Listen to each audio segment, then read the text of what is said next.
dire que je peux arrêter tout ça parce que côté micro, ça fonctionne pas. Voilà, c'est les joies du direct. Bonjour, bienvenue à bord de ce nouveau numéro de thierryweber.com en live. Un live qui va pas forcément être, comment dire, très suivi. Ah, à part mes collègues déjà sur place, salut Bruno.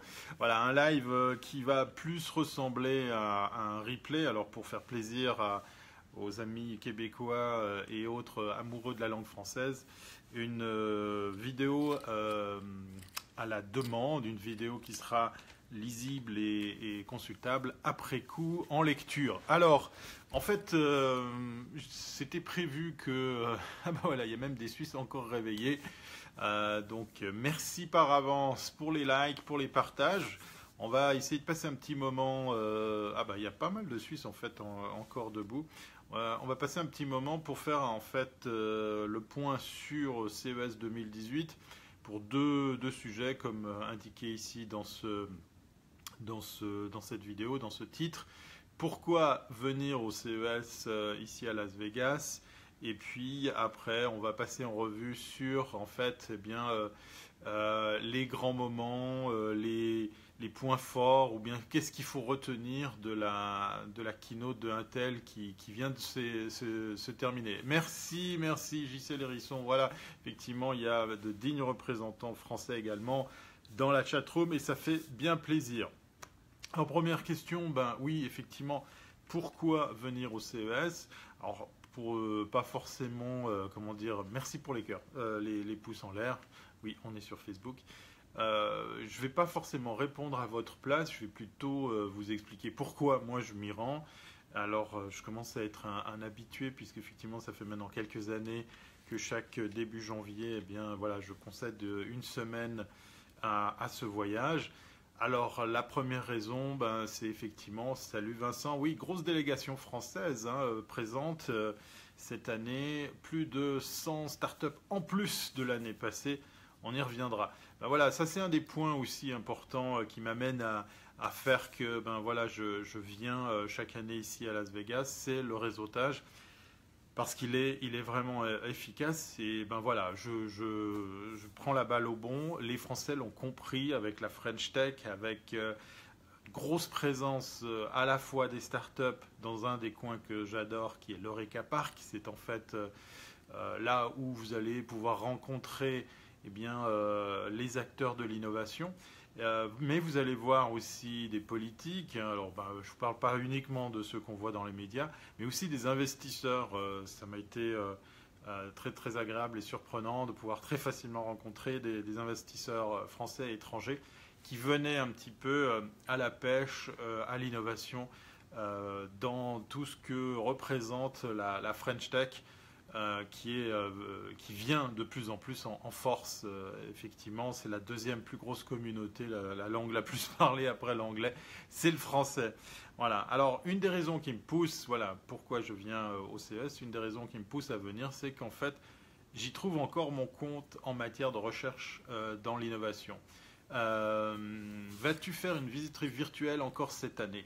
Ben écoute Bruno, on s'est posé la question de savoir si on allait cartographier effectivement tout le lieu. On n'a pas eu malheureusement beaucoup d'échos. Alors pour expliquer la question de Bruno, c'est en fait faut parler de Pepper Rabbit. Ben écoute, on garde la question pour tout à l'heure, très volontiers Sébastien, tu me rappelles sans autre. Pour répondre à la question de Bruno, en fait, la délégation que nous avons formée, Laurent et Bruno et moi-même, sous le label Suisse Fortech, puisqu'on vient tous les trois de France, même si mes compatriotes, enfin mes collègues sont français, ils ont tous les deux des activités en Suisse, et puis on s'est dit, Suisse Fortech se devait de un petit peu booster, représenter, aider la communauté suisse, parce qu'il y a des stands suisses, il y a des startups, elles sont trop bien cachées. J'essaierai de vous en sortir quelques-unes durant cette semaine. Et donc on était parti dans l'idée, un trip un peu space, qui était de cartographier en 360. La chaîne YouTube Suisse Fortech existe toujours si vous voulez aller vous faire une idée. On a été un petit peu trop gourmand, mais ça nous a demandé aussi beaucoup de travail. Mais ça a été utile On aurait aimé avoir plus d'écho par rapport à ça, puisqu'on a entièrement cartographié l'Eureka Park et vous aviez comme ça la possibilité virtuellement, tranquillement depuis votre salon et votre smartphone, de visiter l'entier de ce lieu que je vous invite vraiment à découvrir. Il y a deux grosses choses, deux grosses différences ici au CES. Vous avez la partie Convention Center qui regroupe les Sony, les LG, les Samsung, tous les gros acteurs, les grandes marques. Vous avez beaucoup de présence chinoise, puisqu'effectivement la plupart sont là en tant que fournisseurs pour la matière première en matière d'électronique. Et un endroit physiquement ailleurs, qui est sous le Venetian, qui est un hôtel aux allures de Venise en copier-coller. Eh bien, vous avez l'Eureka Park. L'Eureka Park, c'est ma place préférée. C'est des centaines et des centaines de stands, pas plus grands que 2-3 mètres carrés. Avec justement toutes sortes de nationalités, toutes sortes de technologies.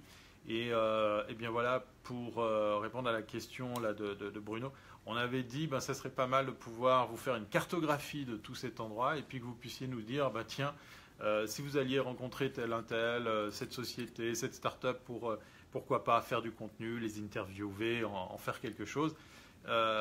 Donc voilà, c'est là où on était un petit peu déçus du manque de réaction par rapport à ça. Mais force est de constater qu'on avait eu raison de le faire parce que ça avait aussi servi pour nous, pour notre visibilité. Rappelez-vous, on vient ici de notre propre chef. Il y a juste Laurent qui est là à venir chercher des nouvelles idées, des nouveaux produits. Donc Sébastien, si tu peux en dire un peu plus sur ton produit, sache qu'il est toujours à l'affût. Et d'ailleurs, c'est pour ça qu'on est là aussi pour l'aider à l'affût de nouveaux produits à distribuer, puisque c'est son métier. Il fournit la plupart des gros distributeurs ou vendeurs en ligne en Suisse en matière d'accessoires autour de la santé, autour des gadgets, autour d'outils utiles, connectés. Il est un spécialiste de l'objet connecté. Alors, comme je vous disais, une des premières motivations, c'est venir sur place pour prendre un coup dans la figure en matière d'innovation, parce que il y a chaque fois effectivement des nouvelles choses à découvrir. Il faut sortir des sentiers battus, il faut aller oser à la rencontre des gens. Une petite anecdote, le simple fait de sortir de l'avion, de se retrouver à parler de tel ou tel appareil, de tel ou tel gadget, entre la sortie de l'avion, l'attente du prochain, et puis l'arrivée à notre hôtel, je crois qu'on a fait 3 déjà contacts, 3 échanges de cartes de visite avant même que le CES ait débuté. Donc le network, c'est pas forcément pour moi une source de business, parce que je vous rappelle que je suis à faire du marketing digital, mais il est intéressant de voir justement comment tout ce petit monde se vend, comment il met en avant ses produits, ses services pour pouvoir sortir du lot. Pour ceux qui ne connaissent pas le CES, par rapport à l'Eureka Park, ce qui est intéressant, c'est que beaucoup viennent ici pour choper le Stempel, comme on dit en bon français suisse, bon français helvétique. En fait, le tampon CES est très très important pour une start-up qui vient avec un produit qui peut après prétendre avoir une sorte de reconnaissance pour pouvoir mieux être défendu sur une campagne de crowdfunding. Donc c'est pas inintéressant. Voilà, merci. Voilà, pendant ce temps, il y a plein de commentaires. 180 000 visiteurs. Voilà, effectivement, précision de notre ami Bruno qui est en ligne. 180 000 visiteurs. Il y a vraiment de quoi faire en matière de network. Moi, je vous parlais du chiffre que j'ai vu. On est passé de 200 à 300 startups françaises. C'est la langue la plus parlée après l'anglais. Et puis Sébastien nous explique ce que c'est son produit, qui n'en est pas un produit leur habite, mais une statue en papier mâché de 2,10 m de haut, faite de 500 AR postaux, accusés de réception, je pense, ça veut dire postaux de fortune, 500 françaises qui seront bientôt vendues à prix de départ de 3 millions d'euros, qui financent, alors on va afficher la suite, qui financeront 5 projets. Donc peut-être que Sébastien nous présente son projet sous la forme d'une œuvre d'art qui va servir ni plus ni moins à financer des projets, ce qui n'est pas plus mal. Moi je vous parle du crowdfunding, ça peut être une des pistes, mais comme je vous l'ai dit, par exemple pour la French Tech, chapeau, bravo à eux, parce qu'on a même eu la visite de la French Tech suisse Et oui, j'ai appris quelque chose il y a quelques mois en arrière. La French Tech existe dans plusieurs pays, elle n'est pas qu'en France. C'est là la force des Français de réseauter, de fédérer. Et ils sont venus nous voir parce qu'ils ont vu ce qu'on avait fait les autres années pour voir si on pouvait faire quelque chose ensemble. Bon, alors c'est plus sur un mode, comment dire, volontaire et donc gratuit. Comment on appelle ça? Quand vous donnez de votre temps gratuitement, vous êtes un volontaire, vous êtes un... Ça va me revenir, voilà. Mais la force, effectivement, de ce rendez-vous, c'est le réseautage. La cartographie, pour revenir sur la question, elle était intéressante aussi pour nous parce qu'on voit beaucoup de choses. Je vous rappelle, sur les 3 personnes que nous sommes, il y en a une qui est spécialisée dans le repérage d'outils bénévoles. Merci Bruno. Voilà, je suis encore un peu en décalage horaire depuis la Suisse. Donc il y a Laurent qui est un spécialiste qui merci les hérissons, ouais, vous êtes bien participatif. J'étais parti dans l'idée de faire ce live tout seul et puis de le laisser en replay pour mes copains en Europe, mais ça fait plaisir de voir qu'il y a un peu d'interaction à cette heure-ci parce que quelle heure il est? Ah, mais il est bientôt c'est le matin en fait. Voilà pourquoi il est 21h37 ici, mais le jour est en train de se lever en Europe. Bon, cette cartographie, comme je vous disais, avait une utilité aussi pour nous, puisque Laurent, qui est à faire son métier, à trouver de nouveaux produits, n'a pas la prétention de couvrir l'entier des stands. Donc avec Bruno et moi-même, chaque fin de journée, on fait un état des lieux de ce qu'on a vu, de ce qu'on a pu rencontrer comme personne, comme stand, comme technologie, comme service en ligne.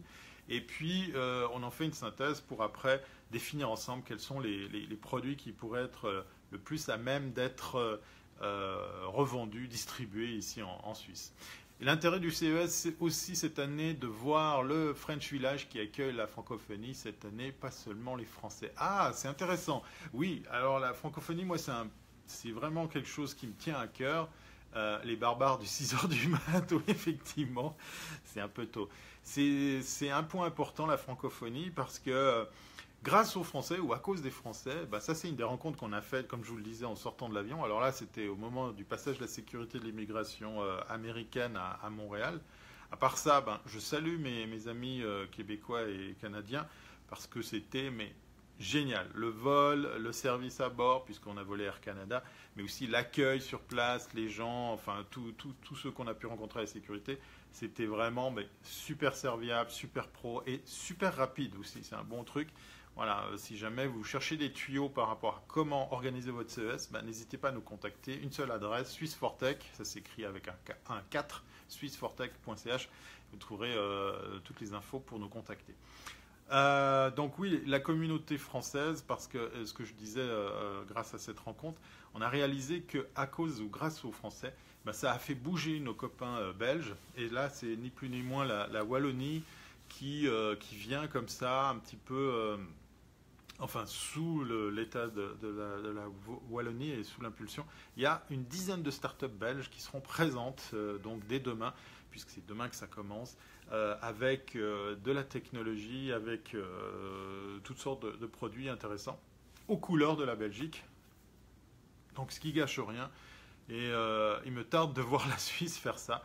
Je vous garde un peu de surprise sous le coude parce qu'effectivement aujourd'hui on a eu l'occasion de rencontrer des acteurs suisses dans ce domaine de la promotion et force est de constater que ça va enfin bouger parce que nous ça fait quelques années, Laurent ça fait plus de 6 ans qu'il vient au CES et il désespère de ne pas voir plus de Suisses en tant qu'exposant, en tant qu'innovateur parce qu'on on a des belles choses, on a des belles technos. Mais voilà, comme je le répète souvent, on est incapable de se vendre. On est très très souvent en fait à pas oser le faire en Suisse. L'expression à la première personne est un truc difficile. On est un petit peu, complexé par rapport à ça. Bruno nous dit, alors une entrevue sur le sujet du French Village francophonie avec l'organisateur Marc Lionel Gâteau dans mon carnet vendredi matin. Oui, alors s'il y a un podcast, on va faire un peu de promo pour Bruno. Parce que, alors Bruno, tu m'en veux pas, je te mets pas de notes sur SoundCloud. Pourquoi? Parce que je télécharge des podcasts sur iTunes. Oui, j'ai mis une petite astuce en place pour pouvoir les avoir dans mon baladeur, dans mon smartphone. Donc, de temps en temps, il faudrait que je me tire l'oreille pour venir mettre des notes. Donc, si vous voulez suivre l'actu de Bruno, je vous invite vraiment à le faire parce que je ne sais pas comment il fait, mais il est très productif en matière de contenu. Parce que c'est très régulièrement qu'il parle justement de l'actu web, de l'actu de la technologie. Je suis très très heureux de savoir qu'il est parmi nous ici à Las Vegas. On va tout faire pour se croiser et puis pourquoi pas l'avoir à mes côtés pour faire le débrief de chaque jour, puisque vous allez me retrouver dans ce live chaque jour. Avec mes collègues de Wiscop, on doit aussi organiser un petit peu tout ça, puisque comme vous le savez, tous les lundis matins, je suis en live. Mais là, ça va être difficile puisque le lundi est déjà passé. Et puis 11h du matin en Europe, c'est un peu plus compliqué. On va d'ailleurs changer de créneau horaire pour en direct de Suisse, qui sera alors, du coup en direct de Las Vegas pour le CES. Puis on va voir si on peut, pourquoi pas, faire venir par exemple Bruno en invité pour se faire notre débrief à nous avec la vision de Bruno, journaliste et puis spécialiste des hautes technologies. Et puis le Suisse de service que je suis. Alors, deuxième raison pour laquelle je viens au CES, c'est qu'effectivement, en fait, c'est un rendez-vous qui donne une claque aussi parce que, je vais vous dire un truc, je ne suis pas là à critiquer les États-Unis, hein, parce que avec son gouvernement actuel, je n'ai pas intérêt à dire de conneries. Merci beaucoup Bruno, oui, c'est un réel plaisir de pouvoir imaginer et faire cette entrevue. Voilà. On va y penser. J'espère que tu restes assez longtemps pour qu'on se croise pour pouvoir organiser tout ça. Alors, autant on est, comme je vous le disais, au cœur même de l'innovation, au cœur même des inventions, de la technologie, mais elle peut prendre toutes sortes de formes. Il y a de la santé, il y a du bien-être, il y a du sport, il y a du gadget, il y a de l'art aussi. Il y a vraiment beaucoup d'aspects qui sont traités par toutes les technologies, tous les produits qui sont présentés ici. Autant des fois, je me dis qu'on est un petit peu au bout du monde. Là, je ne sais pas par quelle chance fait que ce live fonctionne, parce que le Wi-Fi à l'hôtel est juste catastrophique. Et je me dis des fois que les Américains qui travaillent ici, qui innovent, ont bien du mal par rapport aux conditions de travail qu'on a par exemple en France ou en Suisse. On est très très bien lotis pour simplement parler de l'accès Internet. Donc j'aime bien ce contraste, et puis j'aime bien aussi l'histoire du CES, puisqu'on a commencé avec des frigos, des frigidaires, avec des robots ménagers et toutes sortes de choses qui ressemblaient à des télévisions à New York. Et c'est après quelques éditions, il y avait même Apple à l'époque qui venait, c'est après quelques éditions que tout ça s'est déplacé à Las Vegas. Et voilà, on est un peu au milieu du désert et la Mecque de la technologie se fait ici, et il y a la planète entière qui se déplace pour venir voir quels seront les produits de demain qui sont déjà présents aujourd'hui. Donc j'aime bien cette claque parce que l'année passée j'avais trouvé 2-3 produits qui m'avaient vraiment plu. Je vais vous en parler d'un seul parce qu'après on va passer à la keynote de Intel. Mais le premier outil, s'il fallait retenir un produit qui m'avait bien marqué, c'était les Chinois qui étaient venus avec Igloo. Ça s'écrit IGLOO. Pas sûr en fait, mais voilà, c'était comme le Glou-Glou. Et en fait, c'était une machine à concevoir sa propre bière. Elle était super intéressante. Elle avait d'ailleurs gagné le tampon CES. Enfin, elle avait gagné un prix au niveau innovation. Pourquoi ? Parce que pour moins de $500, vous aviez une machine qui est capable de faire fermenter votre bière, de la réfrigérer et de la servir. Tout était dans le même appareil, tout ça pilotable également depuis un smartphone. J'ai trouvé ça vraiment très très beau. Alors j'ai des nouvelles de ce produit. Malheureusement, il n'est toujours pas en vente, il n'est toujours pas sur le marché. Ils ont des problèmes de conception. Sur toute la chaîne, en tout cas sur le papier, il y a trop de bugs pour que ça se passe bien. Mais je trouvais pas mal de voir un concurrent à un autre produit que j'aime beaucoup, qui est Pico Brew, qui est une société que j'ai eu l'occasion de rencontrer, des gens bien sympas. Vous pouviez même déguster les bières faites avec cet appareil. Enfin, ces appareils, parce qu'ils ont une gamme très très large. Ils commencent à avoir des tarifs et des produits très très intéressants autour des $500-600. Et puis c'est assez plaisant de savoir qu'on peut par exemple être son propre producteur de bière. Voilà, alors c'est un exemple. une année, vous pouvez gagner un tampon CES et l'année d'après, voir que votre produit est toujours pas là. Et il y a une troisième raison pour laquelle je suis là, et ça c'est la surprise que je vais déjà un petit peu dévoiler à Bruno. Voilà, ça y est, il y a l'Europe qui se réveille, salut Christian, en direct du Valais. Piloter sa binouse. Oui, alors faire sa bière, c'est pas inintéressant parce que moi, j'avoue, hein, je suis un amoureux de la bière. Je ne vais pas vous parler de la bière, on n'a pas le temps aujourd'hui de faire ça, mais j'en ai découvert une estonienne qui était... Voilà, Igloo, exact, Igoulou, ouais, t'as correctement orthographié, merci Bruno. Voyez la force des professionnels du journalisme. Moi, je vous parle de Igloo et c'est Igulu ou Igoulou, si vous le prononcez comme il le prononce. Un produit qui, on va l'attendre, mais qui est très très prometteur par rapport à ce que font les Américains avec Pico Brew. Et puis Bruno, voilà, puisque tu prends la parole, j'avais parlé d'une surprise. On avait échangé lors d'un de tes rendez-vous francophones. Ça me manque d'ailleurs. Hein, quand est-ce que ça continue? Avec Bertrand Lenôtre, Damien Fornachter, et puis surtout Bruno, et puis d'autres dignes représentants du beau pays. On était à se parler une fois depuis... merci pour le lien. Voilà, si jamais dans la chatroom, vous avez le lien sur ce fameux produit chinois qu'il faut suivre à mon avis parce que même s'il y a quelques bugs, j'ai envie de croire que ça va être très très intéressant de pouvoir se le procurer, le tester et pourquoi pas s'en servir. On avait échangé lors d'un de ces lives dans le carnet de Bruno sur le pourquoi de ma présence à Hong Kong il y a quelques mois en arrière. Eh bien, voilà, j'ai maintenant enfin la réponse. Je vais vous le mettre très rapidement parce que c'est un peu du teasing, parce que je ne vais pas tout dévoiler ce soir.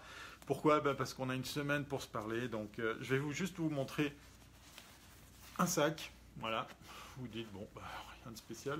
Un boudin en tissu. Et un logo. Voilà. C'est tout ce que je vous montre.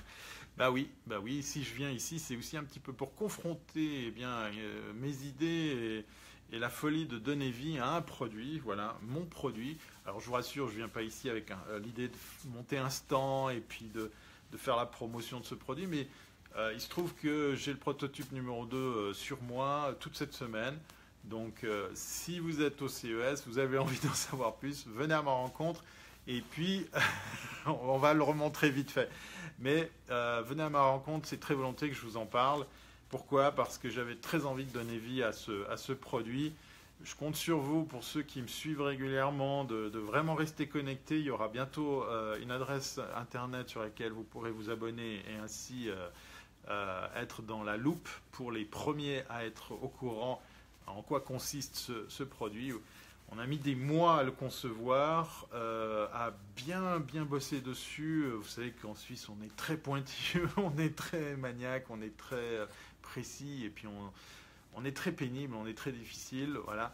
Alors, je vous remonte très rapidement le logo, et puis vous aurez le droit d'aller chercher de l'info, mais ça va être difficile pour le moment en matière de présence sur les réseaux sociaux. Voilà, tac. Avec un gros drapeau suisse. Bruno sait déjà de quoi il s'agit. Et là, c'est une partie du produit, puisque là, il est plié dans ce petit sac. Mais on y reviendra. Voilà. Et ça va être l'occasion pour moi de voir comment d'autres créateurs, d'autres innovants voient ou perçoivent mon produit, que je viens un petit peu tester en l'amenant, mais surtout en permettant à d'autres d'en prendre connaissance, de le voir. Voilà.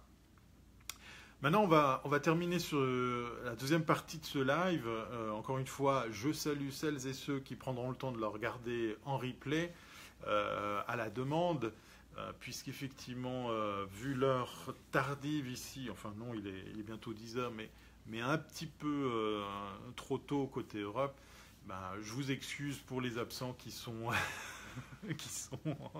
Eh oui, il va falloir patienter. Qui ne sont pas encore en ligne. En fait, j'avais envie de terminer ce live avec mon compte-rendu de ce que j'ai pensé de la keynote de chez Intel. Voilà, alors, vous voyez bien le logo Intel, le visuel un peu bleuté comme ça. Et puis, je découvre. Est-ce que le schmilblick tient dans les mains? Oui, et tu vois, il y a une partie du schmilblick qui tient dans la main.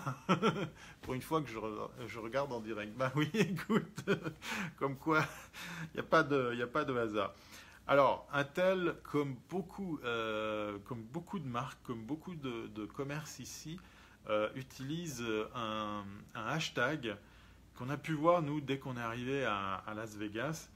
Et j'ai mis un moment avant de comprendre pourquoi.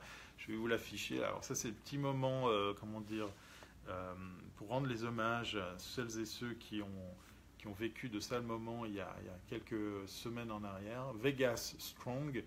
Voilà, c'est la réponse en hashtag aux événements un peu rudes qui se sont passés, un peu glauques, morbides, qui sont passés ici il y a maintenant quelques mois en fait avec la fusillade.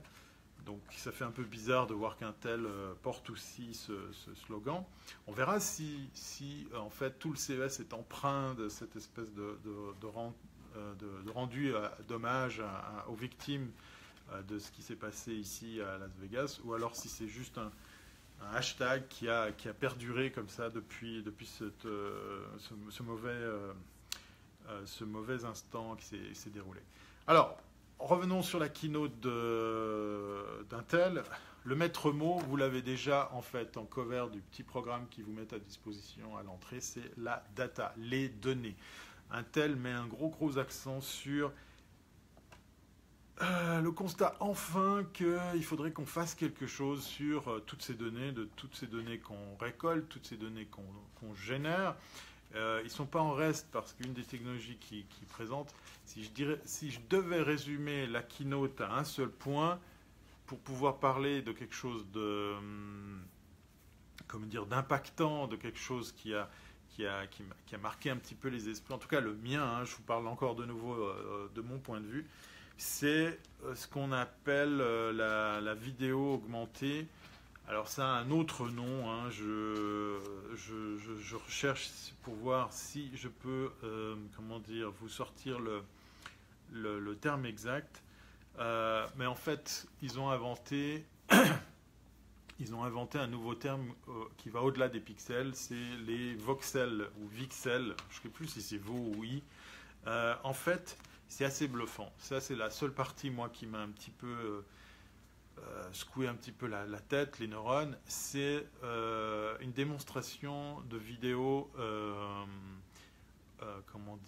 bien boostée aux stéroïdes, puisqu'en fait, très schématiquement, vous imaginez, alors on est aux États-Unis, donc c'est un match de foot américain. Vous mettez des tonnes de caméras équipées de capteurs surpuissants tout autour du stade. Jusque-là, rien de spécial. Ces caméras, d'ailleurs, forment un demi-cercle pour pouvoir chaque fois faire un angle très large. Mais chaque caméra dans ce demi-cercle d'appareil est très très puissante au niveau définition, au niveau profondeur de champ.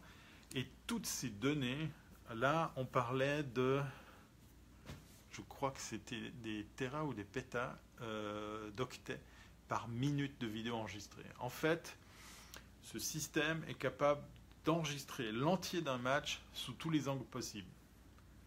Et là où, normalement, quand vous voulez vous plonger dans la réalité virtuelle, d'ailleurs, ils ont appelé ça Real VR, la vraie réalité virtuelle, c'est un peu bizarre comme amoncellement d'adjectifs, c'est qu'en fait, au lieu d'équiper un des joueurs de football avec une caméra pour se mettre à sa place, le système est capable d'analyser l'entier de ces images pour vous amener à l'endroit où effectivement vous pourriez avoir le point de vue du joueur. C'est super bluffant parce que la qualité reste au rendez-vous. On a digitalisé un tel paquet d'informations qu'en fait, on est aussi capable d'identifier la position des joueurs, leur action, leurs gestes. Et donc ça vous amène à pouvoir par exemple suivre un match de foot comme si vous étiez dedans, comme vous étiez sur le terrain. Vous pouvez vous asseoir, vous pouvez vous mettre de part et d'autre, de tous les points de vue possibles, faire avec cette caméra. Et moi ce que je retiens, c'est que ça va nous obliger à avoir des ordinateurs beaucoup plus puissants pour pouvoir simplement lire ce contenu. Maintenant, comment il va être streamé, comment il va être mis à disposition. Ouais. Alors, il n'y a pas d'interaction avec ce qui a été filmé, hein. Mais est-ce que les gens vont se taper le choix de la caméra pendant le match? Alors oui, je suis entièrement d'accord avec toi. Moi, j'ai un problème, c'est qu'en fait, je ne suis pas du tout branché sport. Donc ça va être difficile pour un amoureux du sport de se dire il faut que je prenne du temps pour voir depuis où je peux me mettre. Peut-être pour les actions, pour les revoir, pourquoi pas. Maintenant, force est de constater que ça a été fait principalement pour le sport. Et l'annonce qui a été faite d'Intel aujourd'hui, c'est que pour les prochains Jeux d'hiver, je crois bien que c'est les Jeux d'hiver, enfin ceux qui vont se passer en Corée. Encore une fois, je suis nul, je suis une bille en sport, donc ne m'en voulez pas si je dis des conneries. Mais enfin, pour les prochains Jeux olympiques qui vont se tenir en Corée, c'est pas moins de 20 catégories de sport qui seront enregistrées, captées avec ce système pour pouvoir soit en replay, soit en live. Alors en live, je ne sais pas justement qu'est-ce qu'il faut comme appareillage pour pouvoir le faire. Est-ce que ça va être intéressant pour les spectateurs de le faire? Ça, c'est une bonne question. Merci Bruno. Mais en gros, voilà, on aura la capacité avec ce système de se mettre dans tous les angles possibles. Et puis, ce qui est bluffant, c'est que, en tout cas sur les images qu'on nous a bien voulu nous montrer, la qualité est vraiment au rendez-vous, que ce soit quand on zoome, quand on se déplace. Et puis on a un découpage parfait de la personne qui, par exemple, est en train de lever le bras, donner un coup de foot. Voilà. 9 au 25 février à Pyeongchang, en Corée du Sud, effectivement. Ouais. Du coup, on a vu ça dans le sport. Ils sont allés dans un studio cinéma pour construire probablement le plus gros système de captation avec une ribambelle de caméras, et ils ont créé une petite scène cinématographique. Alors là, on a vu ni plus ni moins le CEO de Universal qui est venu sur scène. Alors, il faut se rappeler qu'Universal est une maison de prod, ou en tout cas un producteur de films ou distributeur. Vous me corrigez si je dis des bêtises, mais c'est pas des réalisateurs, c'est pas leur métier. Alors, est-ce que ces gens veulent pousser cette technologie pour le cinéma, pour donner envie à des réalisateurs de s'en servir? Ça, on verra. Mais pour la petite histoire, la démo, paraît-il, est en ligne. Maintenant, elle est accessible. Ils ont créé une scène qui dure même pas 15-20 secondes. J'ose pas imaginer le temps de montage pour faire tout ça. Vous imaginez une immense sphère, une demi-sphère, en fait, équipée de caméras. Ouais, alors c'est pas tout à fait le film dont vous êtes le héros, mais t'es pas loin de ce qui a été montré aujourd'hui, puisqu'en fait, dans le cas précis, c'est une scène où il y a en fait une bagarre en pleine rue dans un western, et puis il tape deux gars, et à un moment donné, il y a quelqu'un qui passe avec un cheval et qui emporte quelqu'un, une femme, et ils partent à cheval. C'est très court comme scène. Mais ce qui a été marrant, c'est qu'on a pu se mettre dans la peau du cheval. Donc on avait le point de vue depuis ce cheval. Donc du coup, on pouvait se balader dans la scène. Voilà. Bon. J'ai aussi de la peine, pour parler du sport, j'ai aussi de la peine à imaginer cette technologie adoptée telle qu'elle pour le cinéma, mais j'y vois une opportunité que de gagner du temps pour certaines prods, c'est-à-dire qu'en fait, si vous imaginez une scène que vous filmez avec toutes ces caméras, ben vous pouvez après redécouper les gros plans que vous voulez faire, les actions que vous pouvez les mettre en images. Je pense surtout par exemple, moi, typiquement, un des réalisateurs, ou en tout cas une maison de prod à qui je pense pour l'usage de cette technologie, pour faciliter les tournages, puis aussi gagner du temps, ça serait des épisodes de HBO, de Game of Thrones, puisqu'effectivement, des fois, pour les scènes de combat, c'est très complexe. Alors ça veut dire aussi que tout le monde doit être nickel dans son jeu, puisque tout est filmé, mais on pourrait après aller rechercher les actions. Et comme je vous disais, sans capteur, sans rien, c'est vraiment que l'analyse d'image qui va permettre de se balader dans les actions, d'aller chercher les personnages. C'était assez bluffant. Le reste, parce que je ne vais pas vous tenir la jambe toute la soirée ou toute la matinée, le reste, c'était beaucoup de show-off. J'ai failli éclater de rire quand tout d'un coup, le présentateur, alors c'est pas le CEO d'Intel qui était sur scène, c'était notre ami, je vais vous dire tout de suite,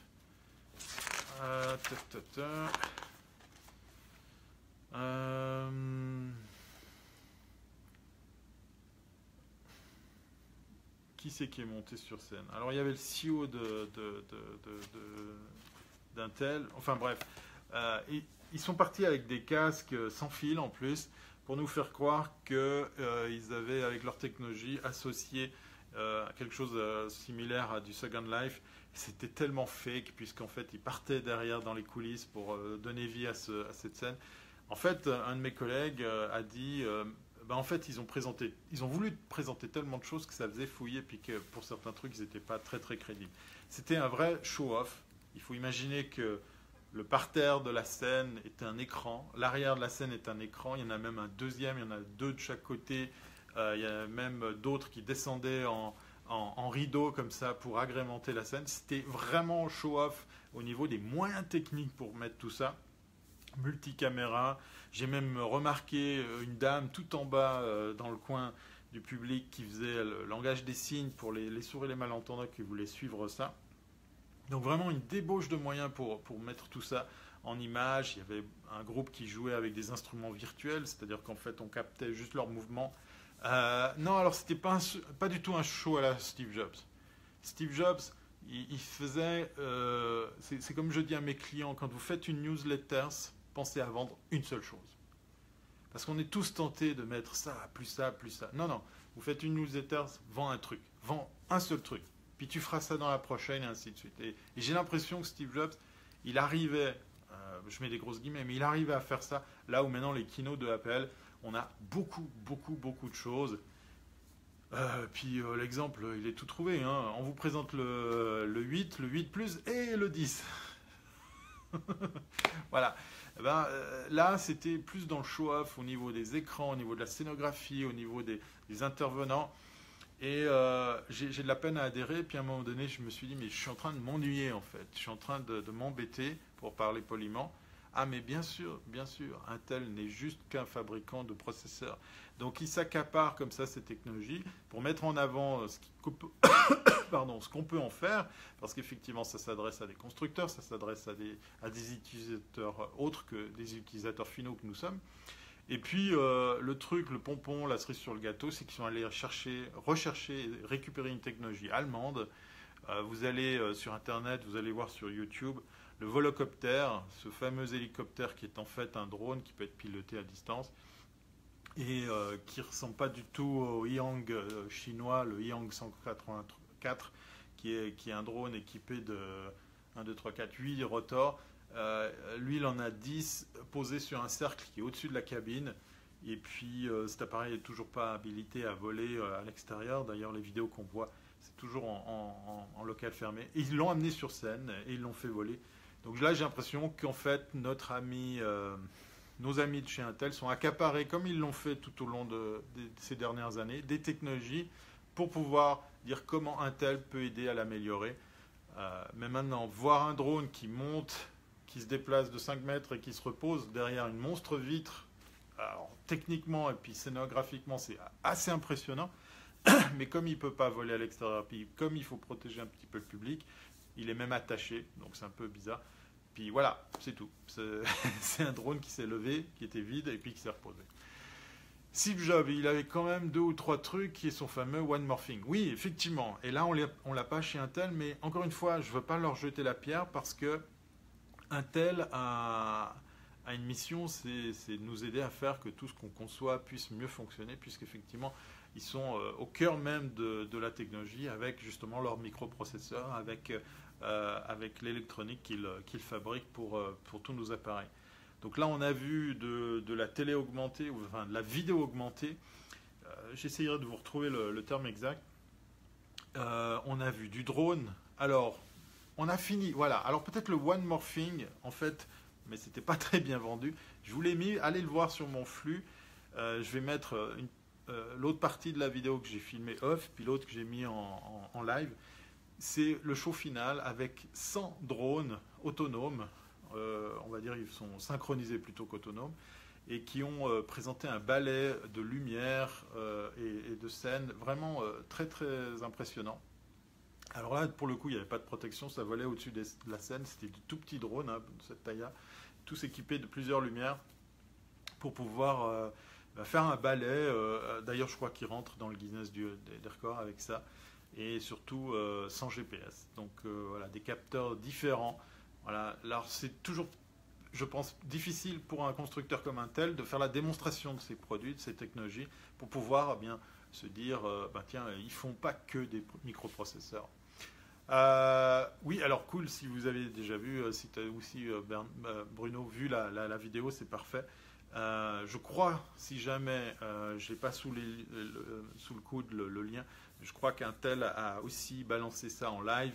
J'ai dû le tweeter, si jamais vous allez sur twitter.com/Thierry Weber, vous devrez retrouver le lien du live qui est peut-être proposé en replay pour voir tout ça à nouveau. En tout cas, les moyens techniques mis en œuvre font que la réalisation et la captation de tout ça, elle doit être juste balèze. Voilà, parfait, c'est sur ma page, alors n'hésitez pas à aller faire un tour. Voilà, c'était le compte-rendu que je devais faire accompagné de mes deux collègues. Est-ce que Sony est le commanditaire de votre mission suisse? Je remarque le nom sur ton roman. Alors, non, c'est le sponsor officiel. Ouais, j'aurais dû l'enlever parce que j'avais laissé mon badge. C'est en fait Sony qui sponsorise les porte-badges de cette année. Voilà, donc le badge CES. Alors, on sent une différence, hein, c'est du papier cette année. Ça a l'air tout con, mais ça fait bizarre que le badge n'est qu'un morceau de papier qu'on a plié en deux. Voilà. Et Sony sponsorise les tours de cou pour cette édition CES 2018. Alors non, nous ne sommes toujours pas sponsorisés pour ce voyage qu'on fait de notre propre chef, puisqu'on y vient par plaisir, mais voilà, je pense que les choses vont changer au vu de ce qu'on peut faire justement avec nos amis suisses. On va essayer de vous en montrer un maximum dans les startups présentes. Et puis, il y a sûrement quelque chose à faire du côté de la francophonie parce que c'est typiquement aussi un axe super intéressant à défendre. Pour la petite histoire, on va finir sur cette note en forme d'anecdote assez sympa. C'est que j'ai des connaissances qui sont présentes ici au CES en tant qu'exposants. Société suisse, et l'une d'entre elles m'a contacté pour que je passe sur le stand dans l'espoir que je fasse du contenu. Donc ça prouve bien qu'il nous faut bosser sur cette visibilité qu'on pourrait donner, qu'on pourrait augmenter sur les acteurs suisses qui viennent ici au CES. Voilà. Alors, prochaine fois, on se voit demain, pas forcément à la même heure, mais avec peut-être plus de monde à côté de moi, puisqu'effectivement Laurent est un rendez-vous d'affaires pour rencontrer d'autres fournisseurs de produits. Et Bruno est tout simplement allé, alors l'autre Bruno, est allé se coucher, puisqu'effectivement on est encore un petit peu décalé pour l'horaire. Et promis juré, on vous fera un compte-rendu tout aussi intéressant que complet sur notre première journée à l'Orica Park, donc ce fameux lieu dans lequel on peut arpenter les stands de start-up. Et puis le jour d'après, on reviendra avec des nouvelles sur le Convention Center, donc le gros endroit du CES dans lequel on trouve les grandes marques. Je vous parlais des Samsung, des Sony, des LG, tout ça. On reviendra aussi avec quelques images. N'hésitez pas à partager tout ça, à liker, à commenter et à passer effectivement tout ça dans vos réseaux. Je vous souhaite une très belle journée pour mes amis en Europe qui commencent cette journée là depuis quelques dizaines de minutes. Et une très belle nuit pour ceux et celles qui sont déjà sur place ou sur l'horaire des États-Unis, ici à Las Vegas. Et puis comme à l'accoutumée, je vous dis donc à très bientôt si c'est pas avant. Oui, effectivement, on va tout faire Bruno pour se croiser. Et merci d'avoir suivi jusqu'au bout. On va tout faire pour se croiser et donner vie à d'autres contenus, surtout si on est tous les deux sur place. Allez, je vous embrasse, je vous souhaite une très très belle soirée ou une très très belle nuit. Et puis pour ceux et celles qui viennent de regarder tout ça en replay, n'hésitez pas, les pouces en l'air, les partages, les likes, tout ça. Je les aime beaucoup. Allez, à bientôt si c'est pas bon. Cette fois-ci, je vais faire dodo.